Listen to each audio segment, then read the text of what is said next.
we have never done an event that has been entirely designed, planned, and built and executed by young people. You are hearing the full extent of adults with microphones right now. The rest of the time, we're going to be listening to young people, and we're going to be learning and figuring out how to engage in a really constructive way.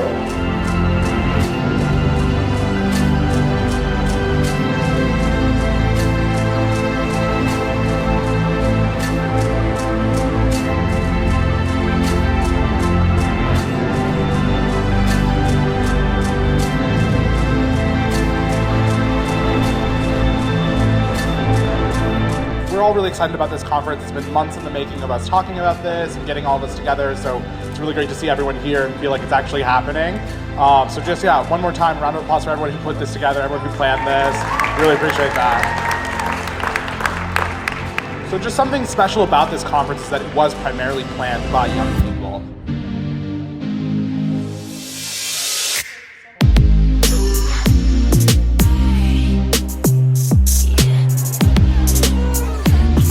I'm excited to be here, to make new friends and make new opportunities and meet new people. Adults can listen to us and hear our stories and recognize that we may be young, but that we still have voices and that we still know what has to be done. I'm a kid, a youth, I'm part of the youth, and I'm making change now for my age group and just leading the way at a young age and also doing cool stuff.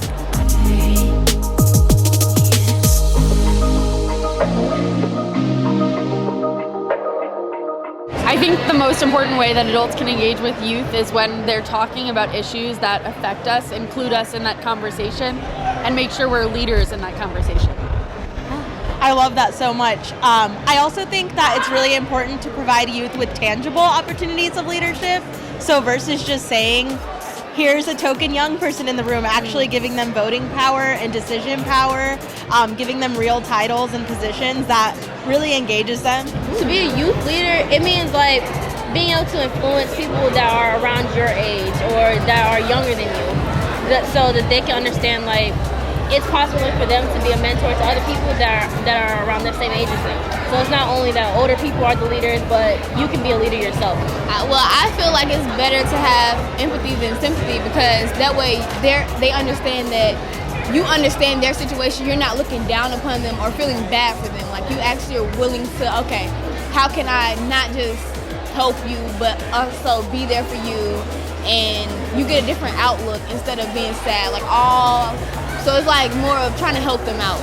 Yeah, I think adults talk a lot about tomorrow, like what's tomorrow gonna look like, and like we are the people that are gonna live in tomorrow, the youth is, so listening, going back to that idea of adults should listen to youth and see what, kind of world they want to live in the future, to make sure that they work together to create that future.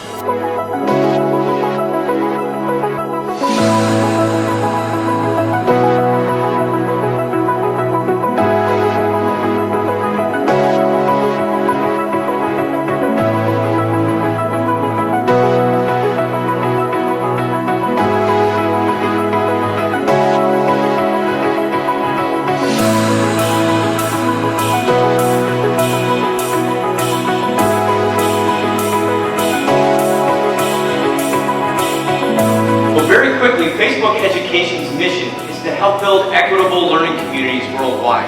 My name is Tony Weaver Jr., and I'm the founder of an organization called Weird Enough Productions.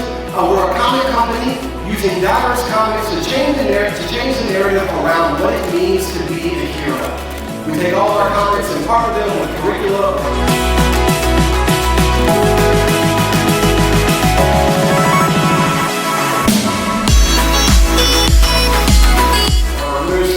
Social learning for middle schools and high schools around the country. What that is a fancy way of saying that I use comics to create heroes both inside and outside of the classroom. I used my difference to speak up and bring more awareness to the disability community. I'm a 6th grader, and you may have my twin split. Oh yeah!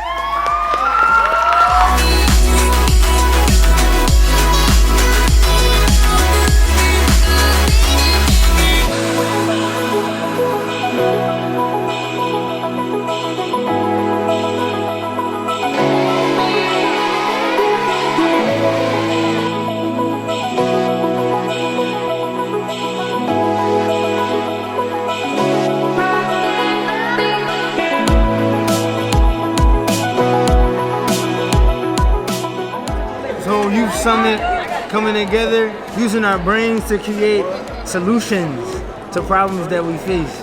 It's wonderful. Wonderful. I gotta say, I definitely enjoyed it. I can't wait till the next one, wait till the follow-up. You know, I don't think it'll be long before we change the school system to the education system to the way we want it. I don't think it'll be that long, you know. A lot of support and a lot of help. I don't want this to be a movement or a trend, no, not at all. I want it to be, it was a problem, we thought of a solution, we implemented the solution, and now life has changed. We shouldn't have to have this again.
How do you feel about the youth, like the state of young people?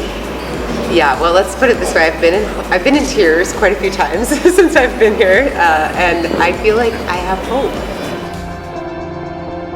I can't generalize what the state of young people is, but what I do know is that the whole reason of this convening of the title of State of Young People is to figure out what is it that we need. What are the pressing issues that are affecting us in our communities, back home, right now in this moment as we're having conversations. And so it's really just been sort of a big opportunity for youth to not only, number one, be in a space where they can finally have power speaking to individuals who are CEOs, business leaders, and nonprofit leaders, but number two, to actually have a space where they can actually voice their opinions without repercussion, without being scared. And so a lot of youth in states all over the country, they experience these type of traumatic experiences. They experience having to grow up at such a young age that they don't even know how to find the value within themselves. And so something I'm really passionate about is making sure that every young person feels special enough and empowered enough to create success for themselves.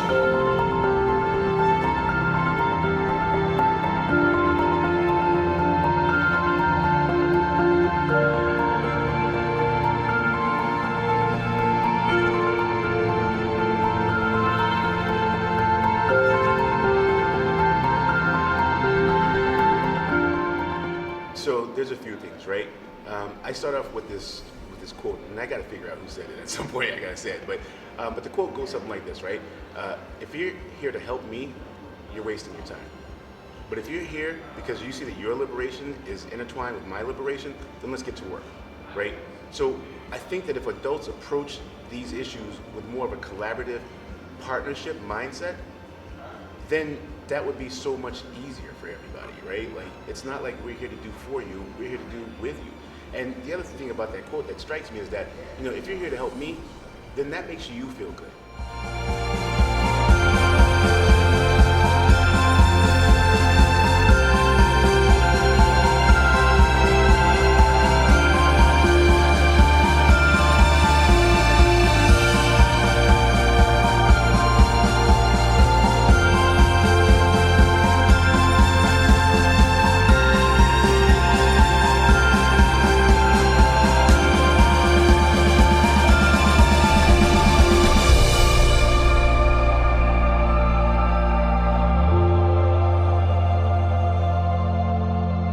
Putting youth, voice, action, and leadership at the center of everything we do.